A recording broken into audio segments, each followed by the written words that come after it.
My name is Robert McCoy. I'm an architect. I have a Bachelor of Architecture from the University of California in Berkeley in 1963. Been licensed in California since about 1964. From about 1965 until about 1985, most of my experience has been in high-rise, multi-story steel buildings. The first major high-rise building that I was involved with was the headquarters for Pacific Gas and Electric Company in San Francisco. It's a 34-story building, about 1,250,000 square feet in the high-rise portion, about the same time that that the World Trade Center was designed and built in New York. In fact, we corresponded with the Yamasaki's office at the time to discuss certain aspects of their building and ours. Both buildings were designed, for instance, to resist the impact of an airplane flying into them.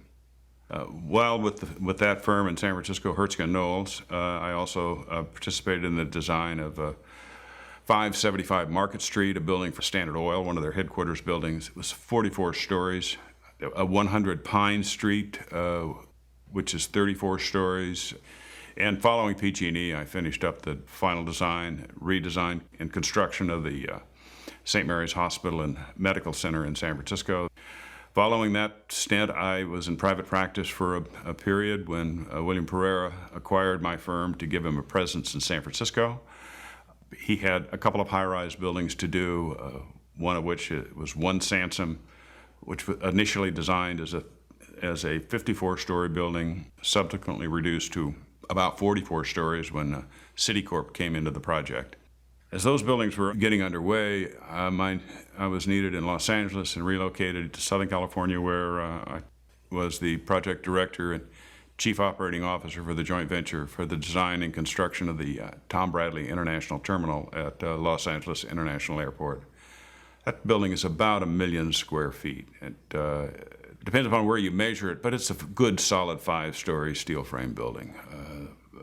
A given footprint on the departure level, for instance, is in excess of 3 football fields side by side. It's a pretty good size open-air steel frame building. Those buildings in New York have a very strong exterior skin. The columns are 3'4" on center, and they're about 14 inches wide. There's about a 42-inch spandrel at each floor of steel. So the net opening where the window is, by the time you discount the fireproofing and the rest of it, is 40 or 50% of the exterior skin. When those planes hit those buildings, they were shredded the moment they started into the building. Most of the fuel, most of the plane was torn apart as it went through the outside skin. I've seen photographs since that show that the columns and some of the beams were severed in the North Tower, which was, I guess, not surprising considering the force of the impact, the weight of the plane, and the speed. But the diagrams that I've seen shown that those planes were that everyone else has concluded the same thing I had. The planes were shredded. The fireball was on the outside. The impact, shredding the plane, will create enough heat to explode that fuel. And that fuel moving at 550 miles an hour as it goes through, as whatever's left going through the building or on the outside is seeking oxygen to explode and burn. It was gone in moments after it hit the building. So in rethinking it, I discovered that there were others who had similar thoughts. And that's when I came across Architects and Engineers for 9/11 Truth. Let's talk a little bit about the impact on the 2 towers. On the North Tower, the plane looks to me like it took out about 60 columns or so I read somewhere about 60% of the columns and some of the beams. But the building didn't deform and collapse. The nature of the steel frame for that exterior skin, supporting the exterior wall of those buildings, is a truss. It's a solid truss. You've got columns at 3'4" on center, and you've got 42-inch deep or 48-inch deep spandrels, beams at 12 foot on center, and they're all welded together. They're put together in a group and erected in the building in tiers, 3 floors high, several bays wide. The buildings were solid. They lost columns, they lost beams, but the building didn't collapse. On the south tower, the building hit pretty well towards a corner and took out the columns along one wall, and it began to cave in, and the building, as we saw in the videos, the top leaned over and began to twist, and then before it started down. Now we have the mass of that building from up above coming down in strong, it's going to begin to impact the whole building as it comes, as everyone has described. But it's going to come down in a pancake fashion, in a staccato kind of a way. Bang, bang, bang, bang, bang as it comes. It's not going to come as a smooth fall. You're going to see puffs of pulverizing concrete. Each time a series of floors hits another floor. I didn't see that. I saw billowing clouds of dust when I viewed the videos. Now keep in mind that the steel that's supporting this building in the middle is very strong.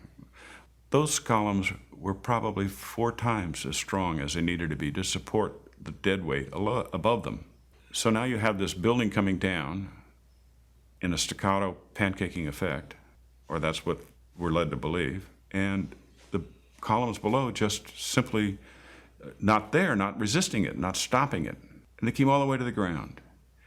From what I understand, the buildings actually accelerated as they came down, meaning they were not getting resistance from these massive columns in the center of the core of this building.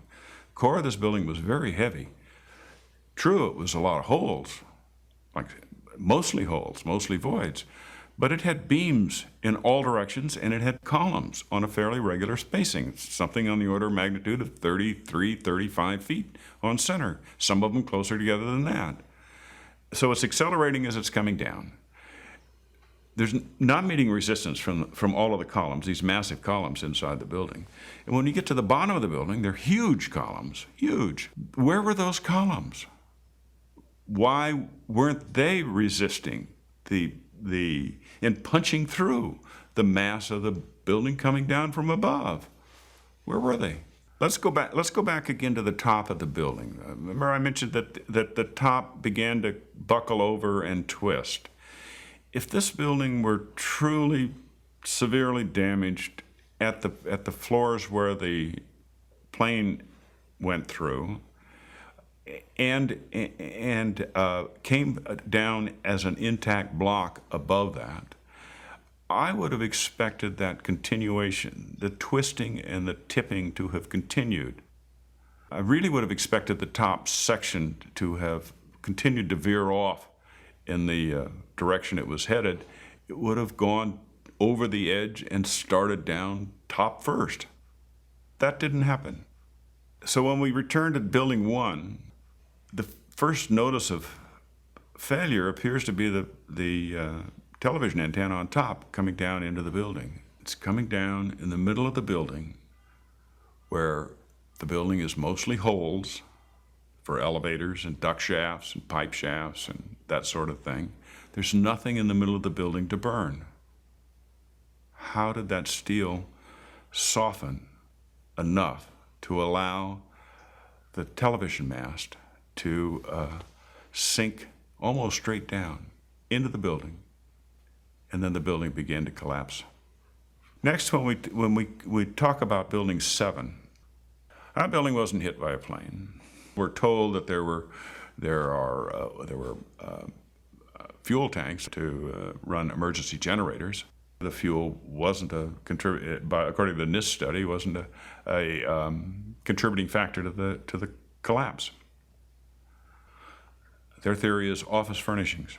Well, the photos don't seem to show that the building was burning all over. The photos that I've seen seem to indicate that that there were isolated fires scattered around the building and not the whole building burning.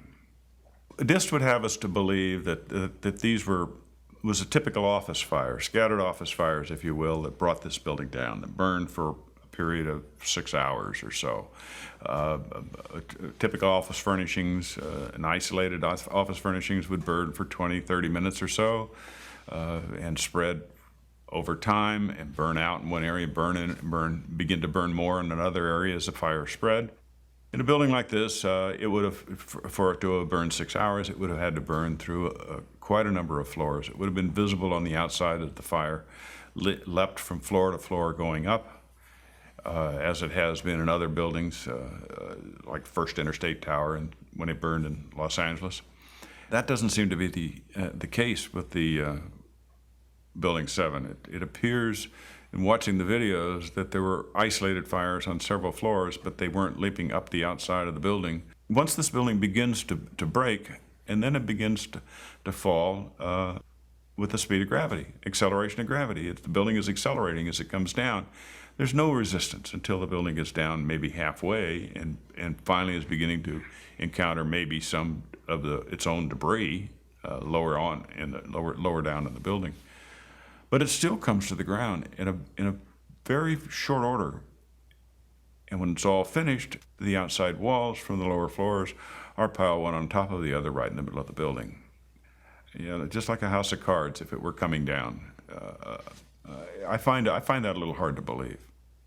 If this building were to have collapsed due to fire, I would have expected it to behave much more like a fire in your fireplace. If you build a fire in your fireplace and you light it, as it burns and the heat begins to build, you'll get a localized failure here and then a localized failure there, and the logs will shift a little and shift around, and over time all of the logs will become fully engulfed in flame and fire, and you'll get hot in the middle, and they'll slowly burn themselves away until ultimately you get a total collapse.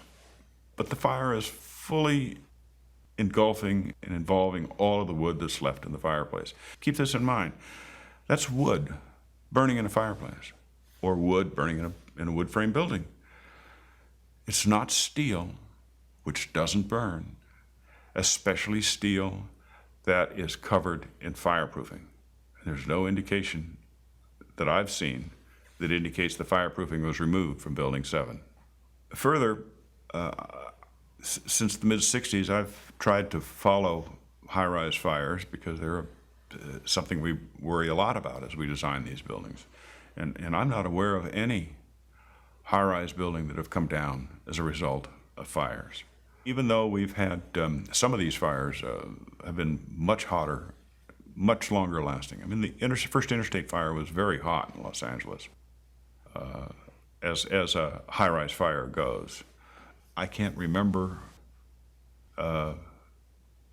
even a partial collapse in any of these buildings that I've watched over the years.